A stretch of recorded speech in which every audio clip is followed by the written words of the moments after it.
Welcome everybody out there to Rebuilding History YouTube channel, episode 2. Our channel is to keep our foundational history that is being challenged and erased during these trying times. We feel that some of the basic freedoms are being stepped on while we're living here on Earth. We will focus on African American and Latin American heroes that laid some of the building blocks of our nation now and back in the day. And if it goes well, we'll reach out to other marginalized races and or people to see what they contributed also. So the thing we do, we have some flashcards and some playing cards, African American and some Latin American flashcards and playing cards, and we'll deal them and we'll pull one each and go from there. All right, hold on. Okay, got it. Who you got?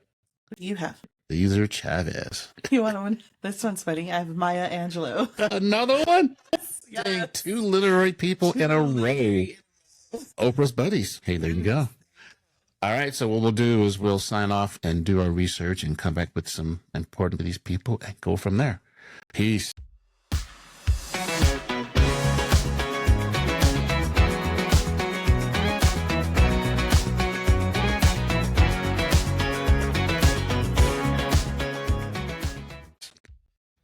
Welcome back to Rebuilding History, episode 2.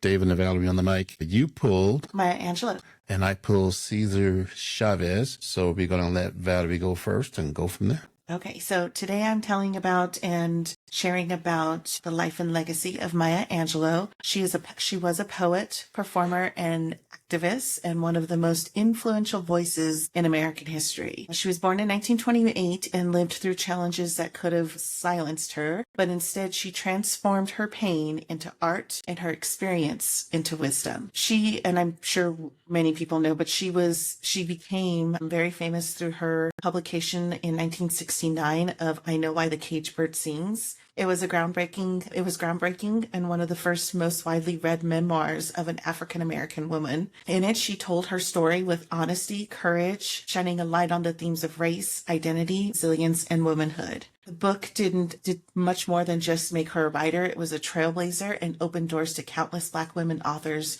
who followed. Very much was it Tory. And so Maya Angelou was never confined to one medium, though. That's really interesting. She wrote a whole series of autobiographies, 7 in total, documenting her extraordinary journey. And she also was a poet of words like phenomenal woman and still I rise, which became mantras of empowerment for many. Her artistry went beyond the page. She was a singer, a dancer, an actress who performed internationally, carrying African American culture and storytelling to audiences around the world. And in 1993, millions of people saw her stand before the nation to read the poem On the Pulse of Morning at President Bill Clinton's inauguration. That was a moment that brought her voice to the very center of African life. Maya Angelou was more than just an author. As I said earlier, she was also an activist. She worked alongside Martin Luther King Jr. and Malcolm X in the civil rights movements, and she used her platform to fight for justice and equality. She was also a teacher, mentor to students and young writers, showing them that their voices mattered. Her impact didn't go unnoticed because she received 30 honorary degrees. Dang. Not just one, 30. Grammy Awards for her spoken word albums, and in 2010, Barack Obama awarded her the Presidential Medal of Freedom, which is the nation's highest civilian honor. Angelou believed in the power of words to heal and transform, and she once said, "You may not," and I quote, "you may not control all the events that happen to you, but you can decide not to be reduced by them." How you respond. Wow. I think that's exactly how she lived, and I think that's how we all should strive to live. Dang. I think, yeah. So she turned hardships into art, and her art into activism, and her activism into legacy that I think just about anybody could pinpoint something that they know about Maya Angelou. So I think what's most important is her stories remind us that words aren't just words, and that they are a tool to help survive and empower and to make change. And through her voice, she gave America not just the poetry and the prose that she offered, but a deeper understanding of resilience, dignity, and freedom, most importantly. Dang, that's a mouthful. Yeah. That's the accomplishments that she... 30 honorary degrees? 30 honorary degrees. Dang. Absolutely. All right, I got Cesar Chavez, and it's a name you've probably heard before, but maybe you don't know just how much he changed America. Born in 1927, Chavez grew up in a family of Mexican-American farm workers, experiencing firsthand the hardships and injustices that so many faced in the fields, but he didn't just accept this as the way things had to be. Instead, Chavez stepped up, organized, and became a national voice for those who didn't have one. Through peaceful protests like Martin Luther King, bold strategies, and a lifelong belief in dignity, Cesar Chavez shaped history for millions of workers, and his impact is still felt today. Over the next 10 minutes, wow, got to take that out. Let's see why Cesar Chavez's contributions are so important and how his legacy continues to shape our country. Why Cesar Chavez's contributions matter. 20 reasons with more context. Founded the United Farm Workers UFW Union. Chavez co-founded the UFW with Dolores Huerta in 1962. This was the first successful farm workers union in U.S. history, giving laborers a collective voice to demand better conditions. Led nonviolent protests and strikes. Inspired by Gandhi and Dr. King, Chavez led peaceful protests like the famous Delano grape strike, which lasted 5 years. I will say our family boycotted grapes for much longer than 5 years because of a lot of his contributions. Organized national boycotts. Chavez believed in the power of the people. He led boycotts of grapes and lettuce, convincing millions of Americans to support the cause by changing their shopping habits. Fought for fair wages and better working conditions. Through union contracts and advocacy, Chavez helped farm workers win pay raises, overtime, rest breaks, and protections from unsafe working conditions, things many of us take for granted.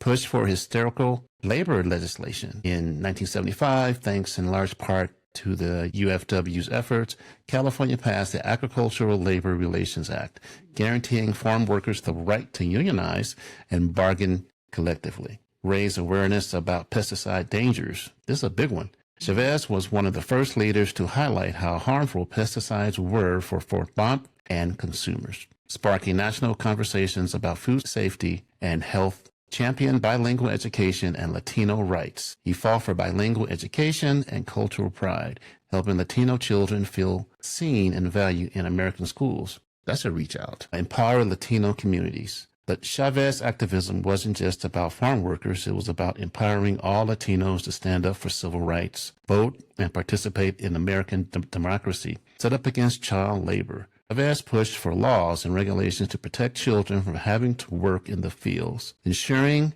they had the chance to go to school.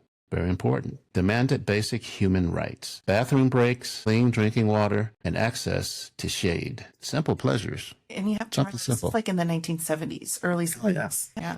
These were simple human changes that Chavez fought for and often won. Working closely with Dolores Huerta, Chavez believed in shared leadership. Together with Huerta, he built a movement that valued the contributions of women and minorities at every level, brought national attention to farm workers' plight through marches, hunger strikes, and media campaigns. Chavez made sure the entire country knew about the conditions farm workers faced, encouraged political participation. He organized voter registration drives and encouraged farm workers and their families to make their voices heard at the ballot box. Secured health benefits for workers. Chavez helped negotiate contracts that included healthcare benefits for farm workers' families, a major step toward economic security. Created scholarships and educational programs. The UFW and its foundation have provided scholarships and support for farm workers' children, helping to break the cycles of poverty. Challenged racism and discrimination. Chavez confronted social prejudices in and out of the fields, promoting understanding and unity among diverse groups. Chavez confronted social prejudices in and out of the fields, promoting and understanding the unity among diverse groups. Popularized nonviolent tactics in labor movements. Chavez's commitment to nonviolence changed the landscape of American activism and inspired countless future movements. This guy did a lot. Developed grassroots organizing techniques. His methods of door-to-door organizing, community meetings, and coalition building remain models for activists today. Coined Yes, it can be done. This powerful slogan, that's why I got you here, became a rallying cry for hope, action, and progress, not just for the farm workers, but social justice movements everywhere. Left a lasting legacy of service and justice, Chavez's work taught us that ordinary people, through unity, courage, and persistence, can change the world. Deeper reflection and modern impact. Let's pause and take that in. Why does it still matter now in 2025? Because the issues Chavez fought for, fair pay, self-working conditions, respect for immigrants and minorities, are still real challenges today. Farm workers are essential to our food supply, yet many still struggle for basic rights. Activists continue to draw inspiration from Chavez's methods and his message. Especially as new generations face challenges around labor rights, immigration, and social justice. Man, these two people did a lot. They did a lot. Yes. Yes. All right. Reach out to us, people. You got a comment, let us know. Closing thoughts? No, I think these two people are humbleizing today. So I think it's going to. It's almost like everybody we talk about, I wish they were still around. Yes. Yes. And it's the impact that they made and what we choose to do as a community to continue that. From their foundation. Yes. All right, everybody. Have a nice night. Bye-bye.